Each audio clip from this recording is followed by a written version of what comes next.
Hey YouTube, Ultra Magnum here, and today we're taking a look at Newage Chimera, the legend scale take on Reflector. If you're new to my channel, hello and welcome. Please be sure to hit the subscribe button down below. Okay, here we go. So we get 3 blasters, and bizarrely they come on a sprue, and 2 of them are attached via the nozzle. So you're kind of left with little knobbly bits. I'm gonna have to work out how to kind of file those off or something like that. So not my preference in terms of accessories packaging, but there you go. So they're all individually sculpted, they're all different. They look very nice, they've got good detail on them, and they've got a really nice silver paint finish. The paint does stop at the handle to prevent paint rub when plugging into the hand. They all go in very securely, hold very nicely, and do the job. So good stuff. You also get, which I'm very impressed with, a little miniature reflector. Look at that, it's brilliant. So here he is pegged into Thundercracker to recreate that scene, and I think this is really neat actually. I think it's a nice little touch. So that is it. There's no alternate faces or anything like that, but what we have is good. I'm going to knock a couple of points off for those sprue marks because I think that's not so great, but there we go. All in all, good stuff. 8 out of 10. So for Poseability, all 3 bots are the same. The head has got a really good look up, a little bit of a look down. There is a side to side swivel, but it is hindered a little bit by this collar around the back. All 3 have that. The shoulders are on a ball joint, so full rotation all the way around. Good extension out to the side, a little bit past 90, not much more. The elbows are on a ball and will get you a little bit past 90. And obviously you've got a swivel there with that ball joint as well. Nothing on the wrist, although you can move it a little bit, but that's just a kind of feature of the transformation. We've got a little bit of a butterfly in there, so that's pretty good actually. The waist is on a swivel. There's a little mushroom peg in there. There's no ab crunch though, so just a note. The legs will go all the way back, and they will go all the way forward, and even a little bit more actually. The side to side is extremely good, all the way out as well. There's an upper thigh swivel, mushroom peg in there. The knees have got 2 pins, one on the white and one on the lower leg. You can get really good bend on there. It's you can't quite get both hinges to work at the same time, I don't think. You could probably fiddle around with it maybe, but it is very good nonetheless. For the feet, we've got a really good backwards rocker. There's nothing forward due to the way these 2 pieces connect, and the side to side will go pretty much as far as you want it, to be honest.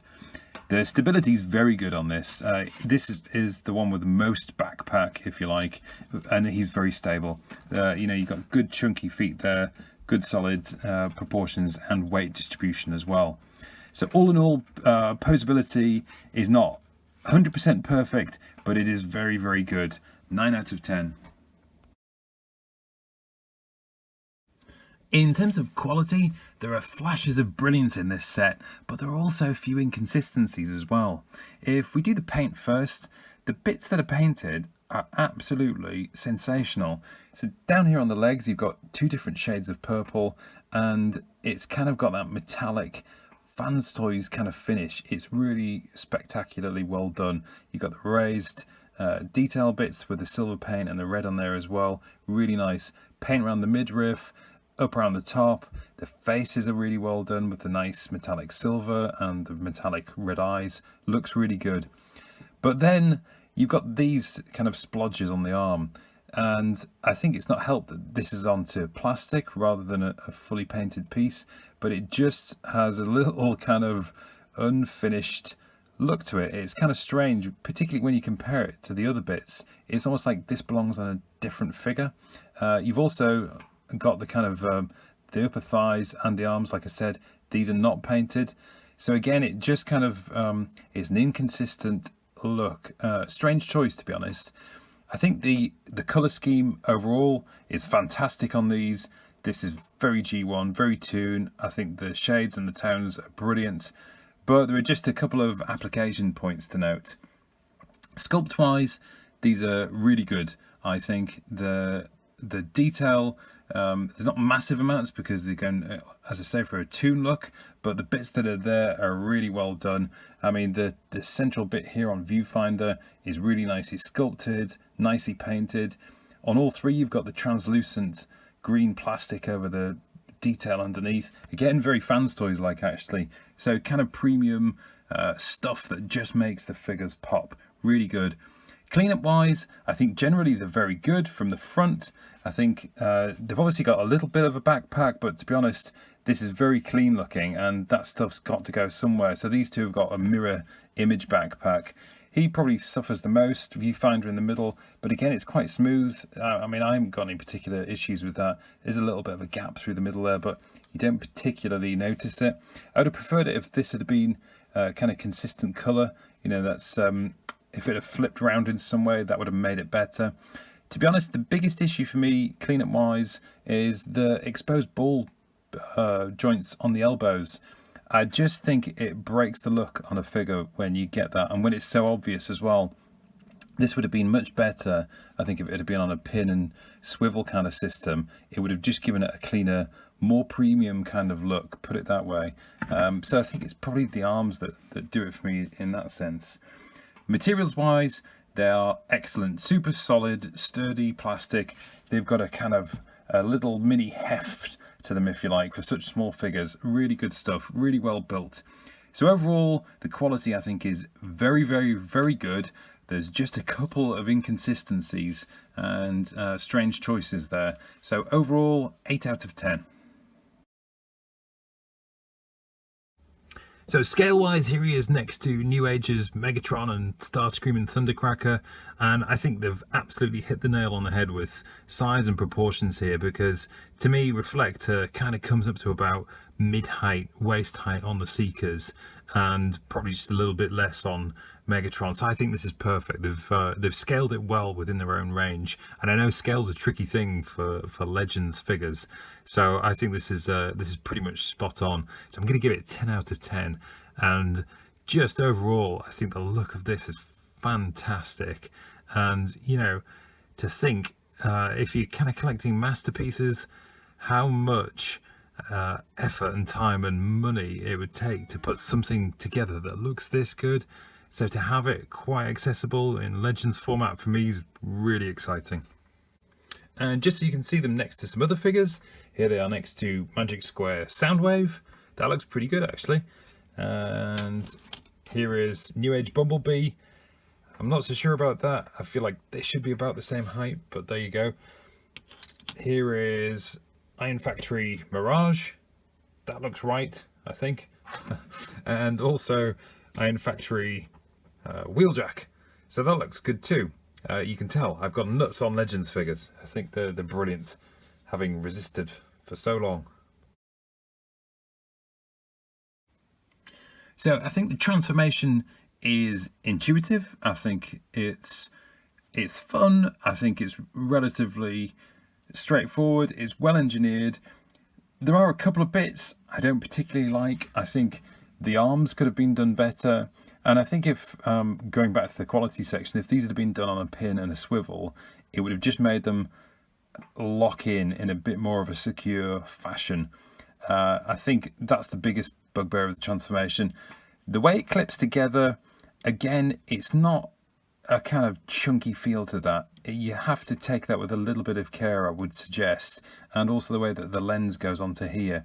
So just a couple of bits where things lock together, and the arms, I think they're not the best, or they're not the best choice. But overall, it's a good transformation. Not brilliant, but it is good, and I think it kind of works. So overall, 8 out of 10. Onto alt mode. So from the front, I think this looks absolutely sensational. The quality of the paint absolutely shines through. You've got the nice silver, the grey I should say, then the silver, the green, the shade of purple, the red stripes, everything absolutely pops, and it's really, really well done. Cleans up brilliantly, paint is beautifully applied. You've got the nice touch of these green translucent pieces. Again, just gives it that premium kind of look. This looks very good on the top. So all in all, I think the front is fantastic. The bottom is okay, and the top looks great. Where it loses it is round at the sides. This is very folded up bot, and round at the back this is extreme folded up bot. 3 folded up bots squashed together, and you know, the obvious thing here is that you can see the heads peeking out over there. I think that is such an oversight, and I'm really quite surprised that something this well engineered and this well put together has got that. I think it's a big flaw. They could have took those down in some way. So it's a real shame. And then the other obvious thing for me is that there's no flash attachment. Now, this is very accurate to the cartoon. So this is what it looked like in the cartoon with the 2 purple bits sticking up on the side. But the toy had the kind of attachment, so they could have included that, and that might have given away to hide one of the heads perhaps. And the other thing is there's no tripod. So I think it's the Magic Square, I think, if I'm correct, has got the tripod that you can make out of the guns. This doesn't have that, and that would have been more accurate to the show, because in the show there is the tripod. So just a strange choice there. Gimmick wise, so we've got this. I think that's a nice touch. I am a sucker for light up kind of effects and gimmicks, so I'm impressed with that. So overall, there are again, it's a very similar theme across a lot in this figure. Flashes of brilliance, but falls short in some areas, and for me the heads and this bit around the back is very, very poor. So alt mode, I'm going to give it a score of 7 out of 10, and if they'd have kept this consistency all the way around, it would have been a perfect 10. So there we have it. Adding it all together, he gets, or they get, whatever your preference is, a score of 8.3 out of 10. And I think that reflects what is a great set. It's not a perfect set. There are inconsistencies, definitely, and we picked up on some of those in both modes, frankly. But overall, the quality elements of this these figures shine through, and they definitely outweigh the negative aspects. I mean, look at them. They look incredible, particularly in bot mode, which I think is how most people are going to display these. Frankly, they look absolutely awesome. They scale well with the other Newage figures. It's a great look, great setup. The alt mode looks sensational from the front, looks terrible from the back. There's no getting away from that. Bit of a downer, that one, but hey ho, there you go. I think overall this is a bot mode set, definitely. So definite recommend from me. I think they look great. I think there's enough in terms of quality and articulation and posability that you're going to be really happy with these. They look great on the shelf. They definitely pop. They've got a premium look to them. And overall, yeah, definite recommend. Anyway, I hope you've enjoyed the review. I have. Please be sure to subscribe to my channel. Take care and bye for now.